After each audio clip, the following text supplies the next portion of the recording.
Greetings, I'm your host, Jason Myles, and welcome to another episode of This is Revolution Podcast. For all the returning listeners and subscribers, thank you for coming back. For those new to the channel, welcome.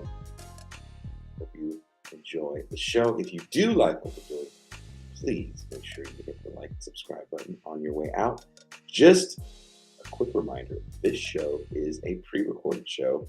Our guest today is in the United Kingdom, and the normal streaming time for the show, which is 6 p.m. Pacific time, would be a little too late or early in the morning for our guest. So we're doing this pre-record for you, a show I've been trying to put together for a long time. I want to thank who kind of set this all up for me, our good friend of show, Amina Sheikh, that helped get the ball rolling, where I could contact our guests. So it goes harder than you think to find someone who's willing to talk about this.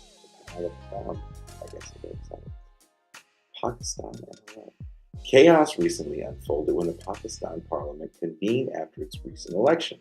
Supporters of ousted and imprisoned former Prime Minister Imran Khan and his PTI party members were protesting for the release of Khan, and the elections were a sham. Khan, during his time in office, took a vehemently neutral stance on the Russian invasion of Ukraine.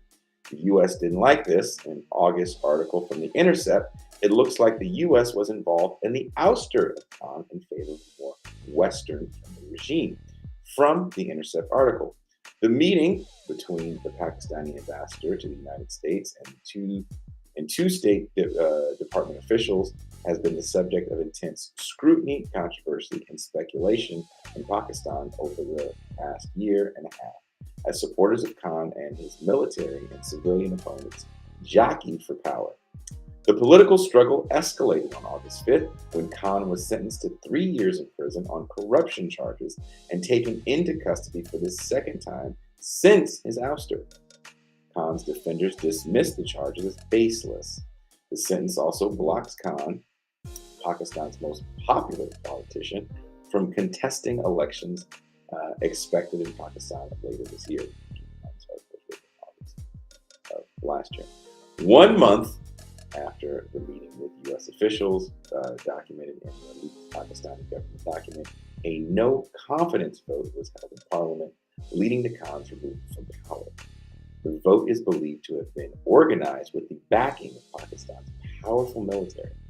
Since that time, Khan and his supporters have been engaged in a struggle with the military and its civilian allies, whom Khan claims engineered his removal from power at the request of the United States.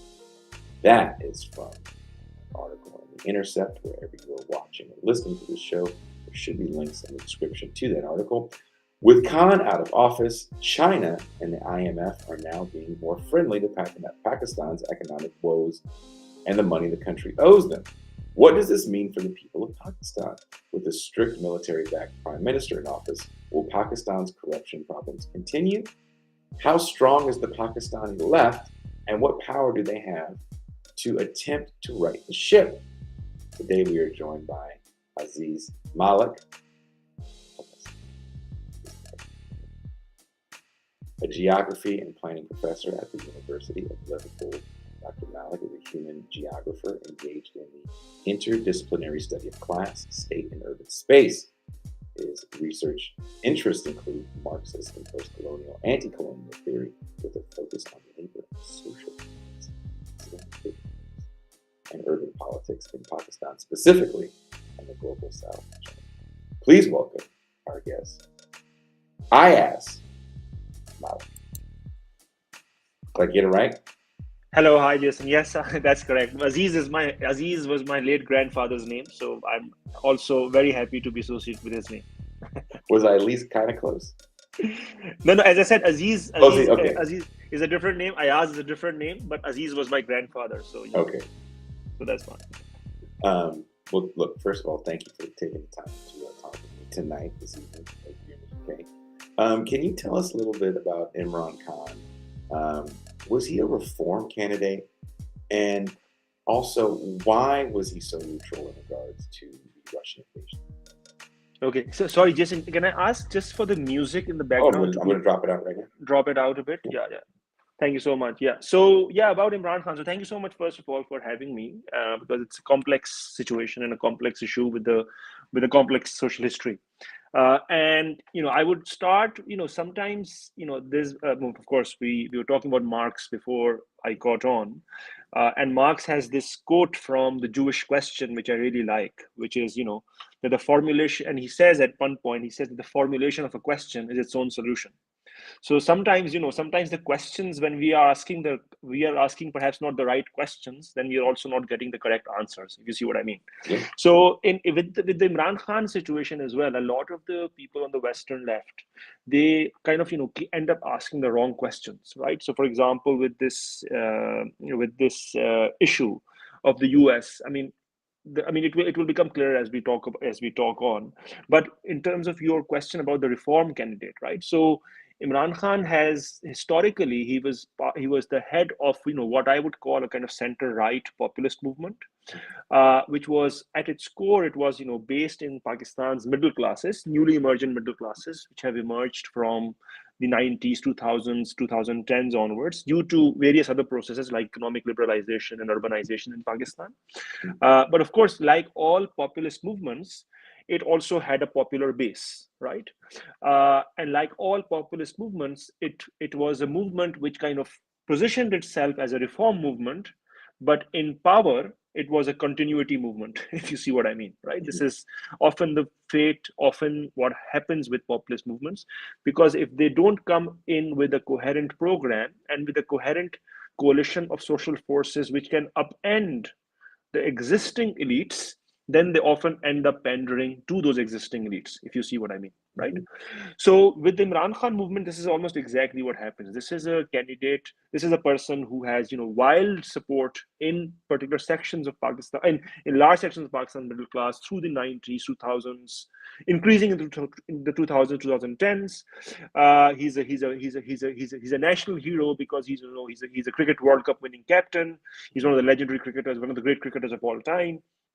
But also his rise is also related to the wider kind of crisis of the Pakistani ruling bloc, in which the relationship to the US is a big part of the puzzle, and we can talk about that later. But because Pakistan's ruling bloc basically is dependent on funds and patronage from imperialism, it has been for the past 70 years, and at least for the past 50 years, and arguably for the past 70 years since independence.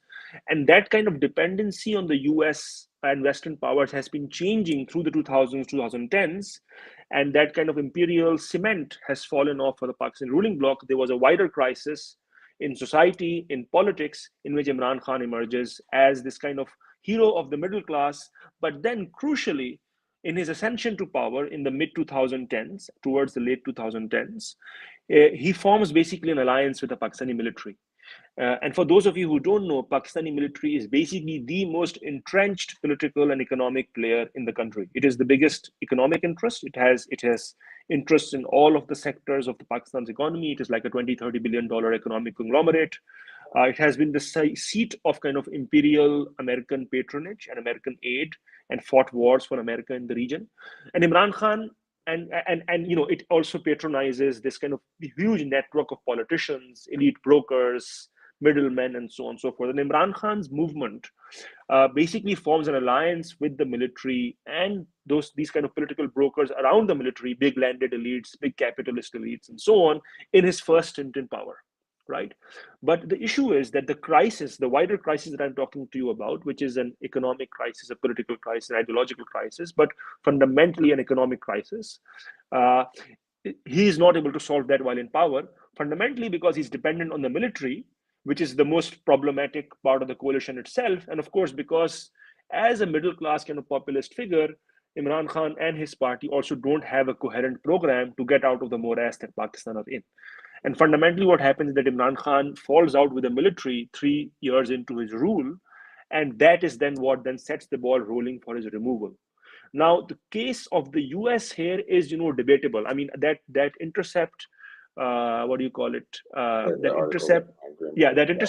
that Intercept cipher, that Intercept Yeah. document is correct, obviously. But if you read it, what's happening there is that Donald Lu, this person who has a record of threatening third world governments and third world people, he's done that before in Nepal as well. Was an article on the BBC about this. Raman Imran Khan had this no confidence motion. But anyway, uh, the role of the US here is, is debatable.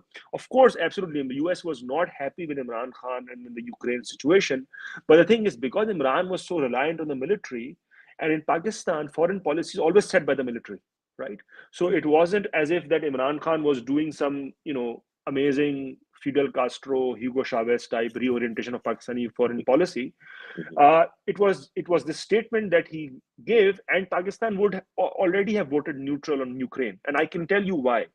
Because Pakistan, as I said, has been historically dependent on the US, and it has supported US in its regional wars, like in Afghanistan, more specifically in the 80s and 2000s.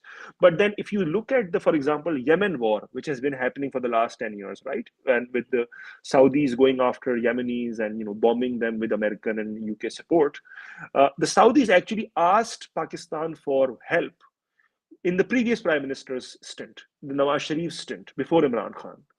And Pakistan did not agree at that point, right? So my point is that Pakistan's relationship with America, with these kind of wider regional wars, has been complex. So what happens with that Donald Lu meeting is happening in the context where already there are moves afoot from the late 2022 onwards, from the late 2021 onwards, for the removal of Imran Khan, because one, he has been dependent on the military, and by the end of 2021 he basically falls out with the military. He falls out with the military for a number of reasons. One of them is internal appointments of the military. So the military wanted to change its intelligence office, intelligence chief. Imran Khan didn't want to change the intelligence chief because the intelligence chief was a close ally of Imran Khan. So he didn't want to change the intelligence chief, but the military put its step down. The other issue was that because of the wider kind of discontent that happened, was that preceded Khan and marked his time in power, as I said, right? Because as I said, Khan comes to power on the back of this wider crisis. And his stint in power is really unstable because, as I said, he's reliant on the military, he's reliant on these elite brokers and so on and so forth. And one of the biggest issues is that his government is very weak in the Punjab province, which is the biggest province of Pakistan. That's the central province. Okay. And that's also the province from which the military does most of its recruitment, right? So overwhelming majority of the military, its officers, its soldiers come from Punjab. And in Punjab, Khan's government was especially chaotic. It had almost, it was a coalition government which was about 4 or 5, what do you call it, factions within the government itself. And that kind of wider discontent was also translating into the military, into political recalculations. And then, of course, the final straw is that Khan falls out with the army chief over this issue of internal appointments. And that is really then what sets afoot this motion of no confidence. And then, but that is already happening at the end of 2021, early 2022. And then the Ukraine thing happens in February, March. So that is the wider context in which all of this is happening. And I think it's kind of simplistic and often can be misleading to see all of this as something, that somehow America switched something on in the State Department and something happened in Islamabad. That is unfortunately not how history and politics works. We have to look at what I call the intersection of economic structure and social history to understand what has been happening. Well, our good friend, and we have a thing here called the TIR Central Committee. So, Central Committee member Professor Jean Bajlan calls it kind of a reverse American exceptionalism, Yeah. where everything that happens in the world is because of America, good or bad. Yeah. So the thing so that's actually a very good point. So there are two ways of looking at this, right? One is the liberal understanding that there is no imperialism, right? That everyone has full autonomy. America is this benign actor for human rights, for spreading democracy in the world, and so on. And that's of course nonsense, right? We know this. We've known this forever. People who are serious leftists. And the other one is again pointing at real problems but giving incorrect answers. But this crude understanding that the societies in third world are kind of these blank slates, tabula rasas, in which America just switches something on, it completely totally happens automatically. But the thing is, societies and politics and economies are complex, and we have to look at all of these multiple forces which are going into the making of a moment, and then see, okay, how does imperialism structure these moments and how does it not structure these moments, if you see what I mean. Yeah, because in talking to you, briefly before we even started recording, and from the little bit that I understand about this situation, Imran Khan didn't seem like he was. What would you call him? You say he's not Che Guevara or Hugo Chavez. So there's no big reforms coming in. Um, you actually said he was a center right figure for years in the country. Yeah, absolutely. So, I mean, one is this corruption platform. We were talking about this corruption politics issue, right? And this anti-corruption platform is fundamentally, this corruption discourse basically comes from the IMF and World Bank, right? Which they used in the 80s and 90s to basically dismantle whatever developmental states, whatever kind of little welfare state there was in the third world, in different parts of Africa, South Asia, and so on, by saying that, look, all of these elites are corrupt, these states are corrupt. So what do? We hand over everything to the private sector, right? And what is corruption? Corruption is about these bad apples, right? These individuals, which are basically, if these individuals are removed, these bad apples are removed, then, and you just have honest technocratic experts in charge, then everything will be fine, right? This is the kind of underlying basis behind this corruption discourse. And this kind of very simplistic, moralizing, almost individualizing discourse of corruption has been a great boon for right-wing movements all over the world. We know this from Trump. We know this from Modi in India. And of course, Imran Khan is not Modi. He's not fascist. A lot of liberals make him out to be fascist. It's absolutely wrong, right? He's a center right figure. He has conservative views with religion, women, society, and so on and so forth. What is most his politics, as I said, he actually allies with the military to come into power. So again, not a reform point there. And his economic policies in power, we can have a review of those. But fundamentally, in 2018 he comes into power, and 19, because he's coming into power on the back of a crisis, as I've been saying, a crisis which is long in the making.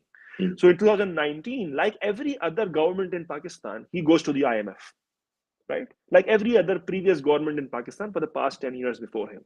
And what happens when he goes to the IMF? The usual, right? You do austerity, you cut welfare programs, whatever little welfare programs there are, you cut spending on education, you do, you set a foot moves towards privatization and so on and so forth. Again, I want to emphasize that Khan is not exceptional in this. A lot of the liberal intelligentsia, liberal left people make Khan into some kind of unique monster. Like just like in America, they make Trump into this kind of unique monster, right? Mm-hmm. Which is not the case. He's basically a product of the failure of liberal technocratic forms of neoliberal hegemony, Mm-hmm. and which has all over the world is now being taken over by right-wing populist. And because they're populist, they're contradictory forms of hegemony, if you see what I mean, right? So if you look at his policies and power, this is what it is. It's capitulation to the IMF. It is because he's coming into power on the back of the military, on the back of these kind of big sugar mafias, real estate mafias, just like previous governments. He ends up appeasing all of these people, right? So, for example, during COVID, the Imran Khan government announces a $2 billion relief package. Mm-hmm. Most of that relief package, some of that goes to poor people as well. Again, credit where credit is due.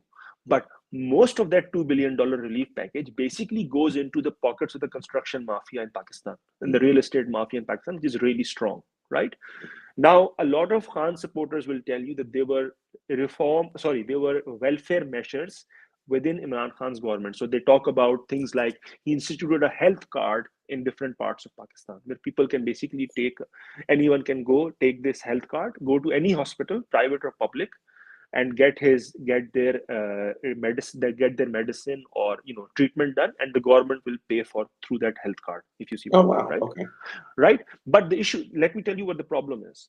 Similarly, he does this kind of cash transfer programs to poor people in Pakistan. Now, there are two things here. The cash transfer programs were being done by previous governments as well, but Khan expands this much greater, to a greater extent.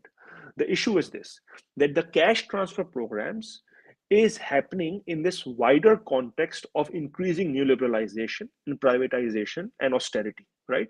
So what is happening is, and this is what we call in development literature, this is what we call the social turn that IMF and World Bank took in the 1990s and 2000s, because they realized that actually all the structural adjustment and austerity is causing a lot of destruction in Latin America, in Africa, in Asia. So let's still do marketization, let's still do privatization, let's still do liberalization, but let's do these little welfare handouts to poor people to just ameliorate this kind of wider destruction that we are doing. You see what I mean? So this is, in the literature, this is what is called the social turn of the IFIs. And the welfare programs of the people who came into power before Khan, and Khan's own what do you call it, reforms in power, or sorry, this welfare program in power, is part of this wider IFI social turn, where you do limited amounts of cash handouts, while, or limited targeted amounts of help to the poorest of the poor, while the wider context is of liberalization and austerity, right? So let me give you an example of this. The health card I mentioned to you with Imran Khan, which Imran Khan instituted. Now, that sounds like a fantastic idea, right? That anyone can take a health card and go to any hospital, and the state will pay whatever is the cost of their treatment. But that is exactly the American model, right? The problem was that because the state does not discriminate, the scheme does not discriminate between private and public, the incentive always was that people will go to private hospitals, and private hospitals will charge exorbitant amounts, and they will then put that to the state exchequer, and that will basically bankrupt the state. So instead of basically improving the public and universal healthcare system, you have basically incentivized private healthcare providers. You see what I mean? This is almost the exact American model, right? So this is kind of what we call stealth privatization, which was happening in previous governments in other sectors. In education, in the previous government, was happening in education through what we call public-private partnerships. In Imran Khan government, it started happening in health. And I can give you an example of what happened.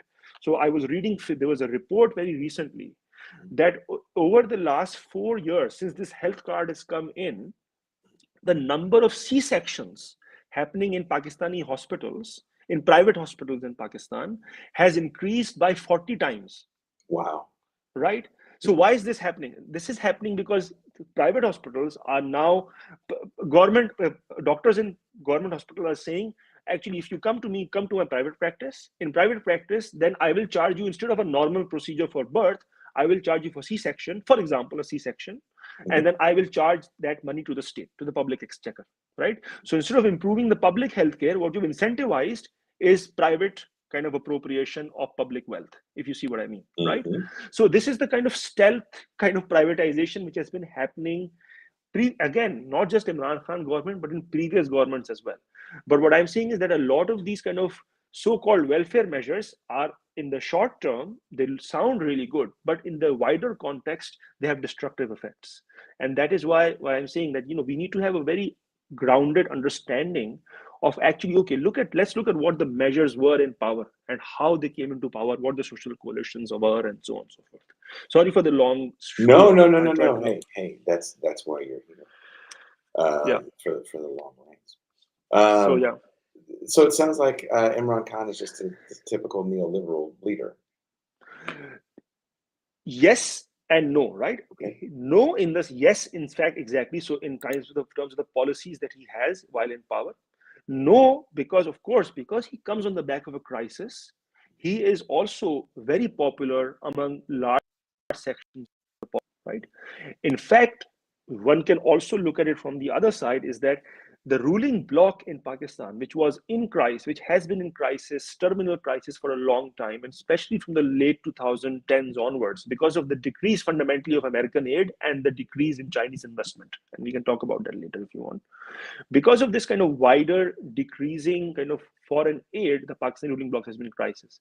So Imran Khan almost becomes this popular figure, which is absorbed by the ruling bloc and basically gives them a last popular legitimate face to perpetuate their own rule, right? You see what I mean? Yeah. And in that sense, of course, so in that sense, it makes complete sense as to, I mean, in that sense, we can understand as to how Imran Khan came into power, with by alliance with the military, right? And because once he falls out of power, because he is a popular figure, right? And because the wider crisis does not abate after Imran Khan's fall, because the wider crisis is much, much broader than one person or another. It's about the social class coalitions which are in power. And the people who come in are representatives of the ancient regime in Pakistan, his popularity, in fact, increases. Right, so he is big. Is almost this last resort of the ruling bloc to give itself popular legitimacy. He himself in power, because of the wider conditions and social structures and coalitions through which he is in power, is not able to solve these issues because of his own inclinations, because of the program or lack of program that he had, right? And then once the internal workings are such that he falls out with the powers that be and he falls into contradiction with them and he is ousted from power, but the wider conditions become worse and worse, right? Because this is a much more deep rooted crisis than just Imran Khan or the military and so on and so forth. He almost becomes this nucleus in which all these frustrations are finding their outlet, right? So as a result, where initially he's, and still his main support, core support base is in the middle class, now he's actually a much more popular figure. His support now is much across much wider class basis, if you see what I mean. And this is then what happens in the current elections, which are even more manipulated than the last ones which brought Khan to power, right? Because as I said, Khan allied with the military and they manipulated elections in 2018 to bring him into power. But now, because Khan himself is a popular figure, to keep him out of power, you have to basically ramp up everything by 15 times. So the military manipulation, the sham part of the elections compared to 2018 have now basically taken on a completely qualitatively different level, if you see what I mean. So usually aligning yourself with the military assures that you'll stay in power. And you're saying that there was one person that wanted the military wanted to do some internal, moves that he said no to keep his alliances, it sounds like. Was it that big of a deal for the military, or this was a pretty big person trying to shift around? Look, in Pakistan, everyone who comes into power, be it Imran Khan, before that, other people have come into power with some tacit understanding of the military. Okay. Right? Either openly, like Imran Khan came in 2018, or implicitly before that. Right? And we can discuss how that is. But the issue is that the military is such a big player in Pakistan. It is so extractive. It is so onerous upon the polity and the social structure that even the most bourgeois of politicians, even the most elite of politicians, eventually fall in contradiction with the military. Right? That happened to Imran Khan's predecessor, that happened to their predecessor, and that happened to eventually to Imran Khan as well. So when he came into power, everyone knew. We were writing about this. All of us were in Pakistan. We were seeing what was happening. We knew that at some point, and Imran Khan's government at that point, they were the closest to the military among all the previous governments. But we knew that this was going to happen. They are going to fall out. Why? Because again, the military wants to encroach upon other domains, right? Like foreign policy, internal security, things like terrorism, things like the economy, and so on and so forth. So that always brings them into contradiction with other elite actors, right? But also, as I said previously, with the Punjab province and the economic discontent part, the wider crisis is such, the wider crisis in Pakistan's economy, in society is such that, of course, military will at some point, those discontent, that kind of discontent, that kind of conflicts within wider society will translate into the military, into the military itself as well, right? Because the military doesn't stand in the air; it's part of society eventually, right? And that is actually what happened, right? So in Pakistan, the unfortunate part is, and we can talk about why that is, that politicians have relied on the military to either come into power or stay in power, but the military civil partnership in Pakistan is what we would call a poisoned chalice. No one who drinks from that poisoned chalice will survive. And this is what happened to Khan's predecessors. This is what happened to Khan. The difference is that the wider crisis is such and Khan's popularity is such that he's basically come into contradiction with the military in much more direct and violent ways than his predecessors. And that is what we are seeing happening in Pakistan right now. Well, the new Prime Minister, Shehbaz Sharif, has been sworn in for a second time. Sharif will lead a coalition government. What does that mean for the Pakistani government and the Pakistani people? And do Yeah. you see him as part of the bourgeoisie old guard? Oh yeah, yeah. I mean, these guys are the who's who of the ancient regime in Pakistan, right? Nawaz, Nawaz. This this guy Shehbaz Sharif. He's the second time prime minister. He served as chief minister of the main Punjab province, I think, about 3 times now. His brother has been prime minister 3 times and ousted by the military 3 times as well. Mhm. So these guys are entrenched political dynasties themselves, nurtured by the military in the 80s, right? And now they have been brought into power. This is the current government, as I said, because Imran Khan's party, even though Imran Khan is in jail on ridiculous cases, as you mentioned earlier, he's been targeted on ridiculous cases, which is what happens to politicians in Pakistan once they fall out with the military. But Imran Khan's party or candidates backed by his party were on course for winning elections, at least a plurality of the all close to a majority in parliament, if not the majority. And the military intervened, the intelligence agencies intervened and basically robbed them of a majority. They are still the biggest party in parliament. But the coalition government which has come into power, it is arguably, not arguably, but definitely the most unpopular government in Pakistan since the last military government, since the last direct military government, which was in 2007. Right? So, this is the most unpopular government in Pakistan.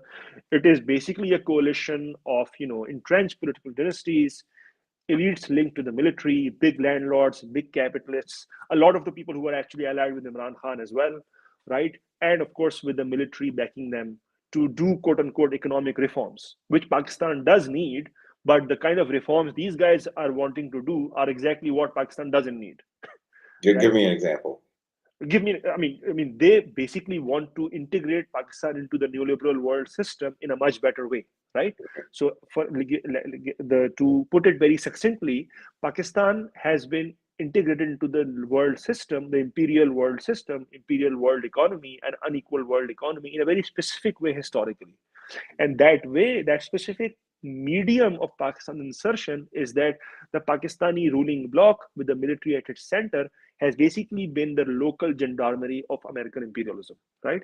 What they have done is they have basically helped America wage its wars, first in Afghanistan in the 80s, right? Mhm. Through the Cold War against the Soviet Union, then directly against the Soviet Union in the 80s, and then the so-called war on terror, or what we should call war of terror in 2000 and 2010s, right? Because of that, they have basically, because then it's the militarized insertion into the world economy, the military has become the main player, right? But they are now, and because now America doesn't have any regional wars any wars in the region, right? America wants to poke Russia, provoke China, help Israel to do their colonialism in Gaza, and so on and so forth. Pakistani ruling bloc has basically lost its reason for existence, right? Which is the crisis here. So they are trying to basically orient themselves from a war mediated insertion into the world economy towards a more investment mediated insertion into the world economy, right? Which is the more neoliberal kind of normal neoliberal integration, right? Which is where Saudi Arabia comes and invests in Pakistan, America comes and invests in Pakistan, Unilever comes and sets up factories in Pakistan, and exploit cheap labor, do some exports, and so on and so forth. So this is what they're trying to do. They're trying to basically reorient Pakistan's political economy in normal neoliberal terms, backed by the IMF, but it's not going to work. And which is why the crisis will just roll on. This unpopular government will also not last very long because, as I said, it is caught between the devil and the deep blue sea. It can't do the kind of reforms that Pakistan needs, right? And the reforms that it will do under diktat of the IMF and so on will entail more dispossession, more austerity, more appeasement of elite groups, which will create more discontent, which will then probably get expressed more and more through Imran Khan and through probably realignments within the military itself. And the government won't survive long. It won't survive more than 1.5, 2 years maximum. Do you think Khan has enough support at this point with people and with his own party? that he could get out of prison and actually challenge Sharif? Mm. That's a very good question. This is something you need to think about. I think he has enough support. I mean, he's obviously challenged whoever is in power, right? They've Yeah. had to work really hard to keep him out of power. Uh, he will get released at some point. I'm think depending on if they are able to form a deal with the military, the Khan's party or not. I think because right now because Khan, as I said, historically has been allied to the military, and the social classes that he represents have been allied to the military as well. Khan's big issue right now is with the current military chief, right? Because the current military chief and him is basically it's not they won't get along, right? And the current military chief is both very powerful and also very unpopular. So now the current military chief's what do you call it term runs out next year. It finishes next year. But in Pakistan, again, the generals always want extensions. So, for example, Khan himself in power, when he was allied to the military, he gave extension to that to the army chief at that point, whom he actually fell out with later on, General Bajo, right? So this military chief will also try to get an extension next year, but he is very unpopular. So it all depends. I think if we have a change in the military, then or the military leadership, then it becomes much more likely that Khan will come out. He will come out at some point because the cases against him and this kind of corruption charges. I mean, everyone does corruption in Pakistan, and some of the charges against him around his marriage issue and so on. That's just ridiculous. It's absurd. It's not even it doesn't even deserve to be talked about. So he will come out. He will. His challenge to the military will depend on what his relationship is, what kind of deal is made or not when he comes out. But my assessment is that the problem is, as I've been saying, that Pakistan's problems are so deep rooted.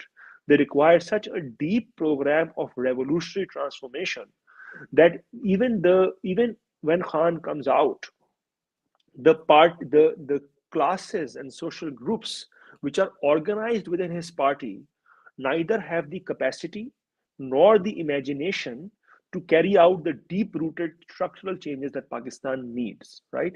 Which is the real dangerous moment that we find ourselves in Pakistan right? Which is that we have on one side a very, very unpopular government and ancient regime backed by the military, which is completely unpopular, completely bereft of ideas. On the other side, we have a popular force in opposition, which has historically got a right-wing record, and which the people in organized within the party are people of the middle classes, upper middle classes, organized within the party. Remember, I'm using this word very carefully. People who are organized within the party are of the middle and upper classes, and other people, people who were previously linked to the military regime, right? So, for example, Khan's party general secretary right now is the grandson of Pakistan's first military dictator. So the issue is that through the people who are organized within Khan's party as well, which is a popular party, also neither have the social capacity nor the imagination to take Pakistan towards a different path. That is a recipe for disaster. That's a recipe basically for chaos, right? Yeah. The potential here is, Jason, is that because Khan has so much popular support among young people, increasingly among working classes, subordinate classes, and these subordinate classes, young people, are basically now learning and discovering through facing the repression of the military as to who basically calls the shots in Pakistan and what are the entrenched power structures. So they are basically forming a critique of the ruling bloc and its militarization through their own experience. And that is where a lot of serious work needs to happen from the left, rather than dismissing Imran Khan as a lot of liberals want to do, like in the parts of the world that he's a fascist, he's an extreme right winger and so on. That's nonsense. Or just falling with the bandwagon as if he's some new Hugo Chavez, which he's not.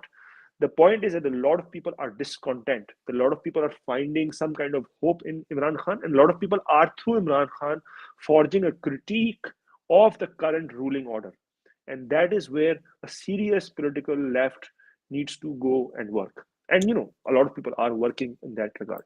Well, where is the left in Pakistan? If you're talking about a country with a serious military stronghold that's that big of the economy, Yeah. how does the left function? How strong are they in parliament? Yeah. Talk to me, Aziz. Yeah. So they're not strong. We're not strong in parliament, Mhm. but there are pockets in which left and left-leaning Mhm. kind of movements are strong, right? Especially because Pakistan is a really, for example, Pakistan is a really unevenly developed country. Pakistan is not one nation. Pakistan is a confluence of multiple nations. That's just the way colonialism happened in our part of the world, right? There are all of these, created countries, for better or for worse, where people from different linguistic backgrounds have been mishmashed together, and this is just the accident of history that we live with, right? And it's a highly, deeply uneven social formation because of colonial patterns of rule, of colonial patterns of uneven development, colonial patterns of state recruitment, bureaucratic recruitment, military recruitment, and colonial and neo-colonial imperial patterns of war making, right? So, for example, in Pakistan's peripheral areas, where the US has been involved with in making war on Afghanistan, those areas have seen a lot of destruction over the last 20 years, over the last 40, 50 years. Similarly, another peripheral area of Pakistan, which is the Balochistan area, is basically a colony of Pakistani military, right? They exploit resources, they go and disappear people, they kill people, they do military operations, and so on and so forth. Again, military operations which kept happening during all the governments, previous governments, Shehbaz Sharif, People's Party, and Imran Khan government, right? So again, the continuity point that I was talking to you about. Anyway, point is that there are pockets in Pakistan because where movements based on class, movements based on national ethnic oppression are quite strong, and those are the pockets which can be built upon. The issue is that in the central Pakistan, we have small pockets where we have activity, but it's very hard, right? Because as I said, it's a very militarized ruling bloc, it's a very militarized society, and it's really hard to do serious. I mean, it's important, and we do that, but it's very hard to do kind of oppositional political work. But people, a lot of left people are really brave.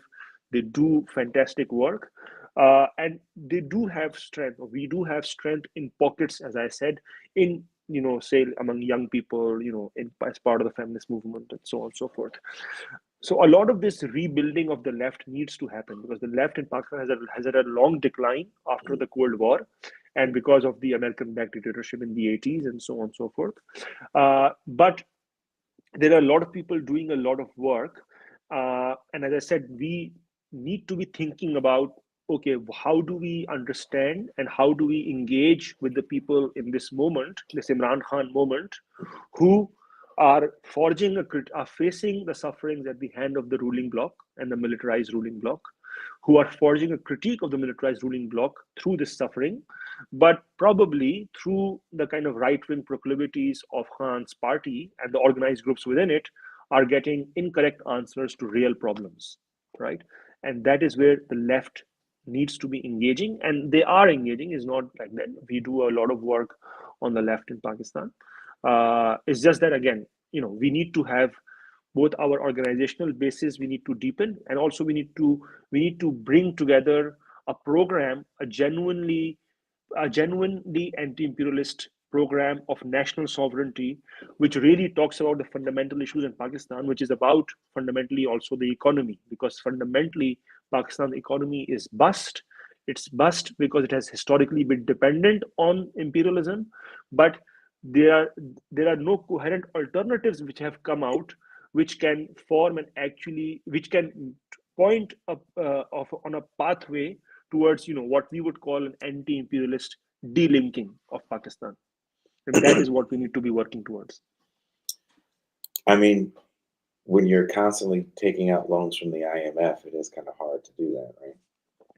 I mean, Pakistan has it has a distinguished record. It has the most IMF loans in the last. It has more IMF loans in the last 30 to 35 years than all the countries in the region combined. So Really? if you combine the number of IMF loans taken by Bangladesh, India, Sri Lanka, Pakistan has more than all of them, right? So, and that is fundamentally because, as I said, that is fundamentally because the Pakistani ruling bloc has had no economic project for at least the last 50 years, arguably for 70 years since independence or so-called independence. But at least for the last 50 years, it has had no economic project except for selling its services to imperialism and also selling its labor to the bigger countries in the Gulf, in the US, in the UK, which is why you find so many Pakistanis outside of Pakistan, right? Because they then send remittances that also shores up the economy. So basically, Pakistan has been so in neoliberalism, what the neoliberals tell us, they have to export things, right? Third world countries have to export things. So China exports the iPhone, and it does a lot of it's basically the factory of the world, right? It's the workshop of the world. And what Pakistan exports, unfortunately, has been exporting for the last 50 years is its military services and its people. Now that has basically now become unsustainable. That kind of imperial structure, in that kind of insertion into the imperial world system, has generated a certain kind of social structure within Pakistan itself. And it has also been informed itself by a certain kind of social structure, as I said, with the military at its center and a very elite-centered political economy.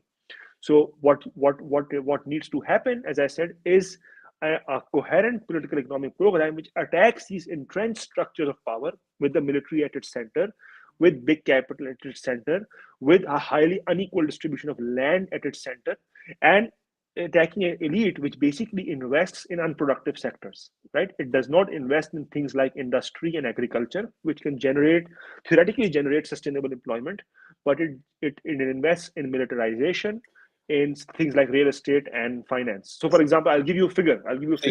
Please. Which is there was a recent report which told us UN report that Pakistan state gives Pakistani elites $18 billion of subsidies each year. That is more than the amount that Pakistan paid in debt last year, in debt servicing last year. Pakistan paid about $15 billion in debt servicing, and it gives subsidies to elites of $18 billion. Jesus. Right? The other thing, in Dubai's real estate market, Pakistanis are the third biggest foreign investors. In Dubai. In Dubai's real estate market. Among the three biggest foreign investors in Dubai's real estate market, number one are the Brits, number two are Indians, another poor country with elite making heyday, with elite making great amounts of money, and Pakistan, number three. So this is the kind of elite that we have, right? A militarized elite, unproductive and dysfunctional elite. The discontent that has generated is also what Imran Khan is a product of. That crisis Imran Khan is a product of. Imran Khan is basically the symbol of a situation. He's not the situation itself, right? And it is a situation that we have to counter. It is a situation against which we need to build a narrative, a program, and a social coalition. We talk a lot on this show about the failure of institutions in this country, right? It sounds like there's something extremely similar in Pakistan. How does the proletariat, how does the average Pakistani feel about their state institutions? I mean, I saw video footage of people out there protesting, demanding that Khan be let out of prison. But really, how do people feel about these institutions? Let's just say, wave a magical wand that he gets out of prison tomorrow and got back into power. Would anything really change? According to you, not much would. Yeah, I mean, it would totally depend on whom he allies with to come into power, right? Mm-hmm. If he allies with the same upper middle classes and elites and parts of the military, then it's no use, right? There's no hope. And the thing is that the record suggests that this is what is going to happen, right? But as I said, because the wider conditions are of such deep crisis, such deep discontent, there is always the potential that other forces, left forces, can intervene, progressive forces can intervene, but also that people like Khan and so on might be pushed in other directions because of the force of discontent from below, if you see what I mean, right? So as I said, if he comes into power tomorrow, which I mean, it won't happen tomorrow, but as I said, politics is now around Khan for the next few years. It will all depend on what kind of social forces, class forces come into power with him, right? The historical record with regards to Imran Khan's previous stint in power and previous rise to power is not very hopeful in that regard. But as I keep saying, as leftists, we always have hope not in these big figures or strong men. We always have belief and hope in people and the masses, right? And there we have to hope and we have to work towards organizing subaltern groups, subordinate groups, working classes, proletariat, peasant, oppressed nations in Pakistan, oppressed genders, in a coherent program, an independent program of national sovereignty, of multinational kind of amelioration as Pakistan needs, multinational liberation, and as I said, economic sovereignty, which attacks these entrenched structures of power. As I said, because the discontent is such that it might be that this kind of starts translating into the programs of elite actors themselves. But in that regard, the record of Pakistan's both the reform candidate, so-called reform candidate like Imran Khan, and of course the ancient regime, which is now in power and has been in power, both of their historical records don't bode well in this regard. So, which is why we are basically in for a long period of chaos in Pakistan. How is the Pakistani left organizing around this situation currently? Is this a good organizing tool in the moment right now we're in? Yeah, I think. I mean, look, we have been, as I said, in pockets where we have the base. We have been doing the organizing that might be in certain urban areas, in allyship, as I said, with movements against national oppression, against war in the frontier regions, and so on and so forth. But again, there needs to be much more work. We need many more people, many more serious people who have who are committed, who have a deep, good understanding, a clear understanding of the situation, and are committed to independent organization of subordinate classes, without allying them to one elite actor or the other, rather either in the name of some kind of false anti-imperialism, or in the name of some kind of fight against pseudo-fascism, which there isn't in Pakistan. If fascism ever comes to Pakistan, it will come to the military, not to Imran Khan. But yeah, so the left, we have our pockets of work. We have been trying. We have a new generation of people who are who have been radicalized over the last 5-6 years as to what has been happening, and there will be more and more people who will be questioning the ruling bloc, who will be questioning the militarization, who will be questioning the coercive depravities and the elite-centeredness of politics in Pakistan. Because, as I said, these kind of elite politicians, this kind of extant reigning ancient regime, they are not able to absorb and incorporate discontent anymore. So there will be more and more opportunities for the left, and people who are working seriously on the ground. But again, as always, we have to do more and better and deeper organizing. In closing, what are your feelings about this situation currently? Right. Do you feel it's just kind of the same old song and dance, or do you think this one's a little bit different this time? No, this is much deeper. This is, as I said, this is the deepest crisis Pakistani ruling bloc has faced for the last 50 years. The last time Pakistani ruling bloc faced a crisis like this was in the late 60s, early 70s, which saw the rise of a left nationalist, left populist government, which had its own issues, which actually suppressed the left, and that's why it eventually fell to military dictatorship later on. But this is the kind of crisis that we are in. This is also why Imran Khan's support is so deep, right? Because of this deep crisis. The return of Sharif to office, as I said, is a continuation of the old regime, but it won't last long.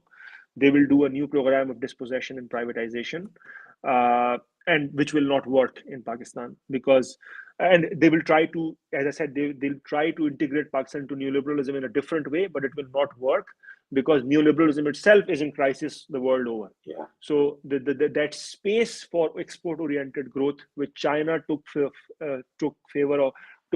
advantage of, with East Asian governments, East Asian states took advantage of in the 80s, 90s, 2000s, is now over because global capitalism is in crisis. So, as I said, we are in for a long period of chaos, which is right now being expressed through Imran Khan. but it has the potential to exceed.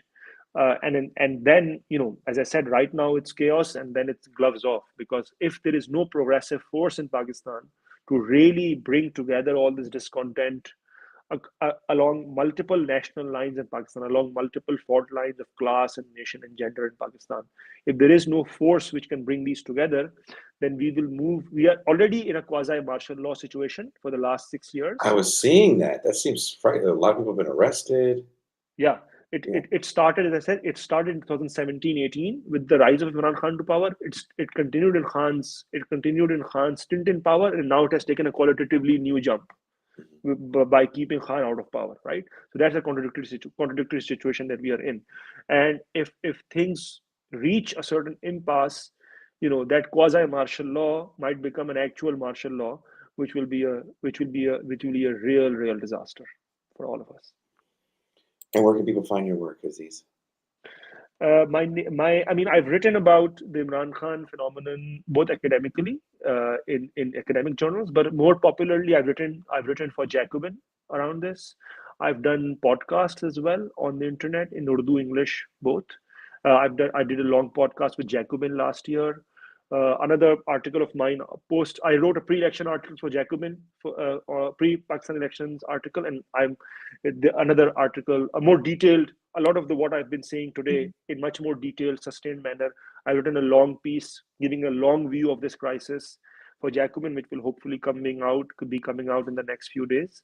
So yeah, I do write for different national Pakistani newspapers, but also international outlets, and try to appear on comrades podcasts when they ask me to. Well, look, this comrade here in the West appreciates you taking the time to talk to me. When we were off air, we were talking about bringing Aziz on to the Red Zone show, sports show, talk a little cricket. Oh my. So Absolutely. I'm holding you to that, brother. Yeah. You can't run. Summertime is cricket time. Right now is term time. Well, wherever you guys are watching or listening to the show, there definitely will be links in the description to Aziz's writing, the Intercept League.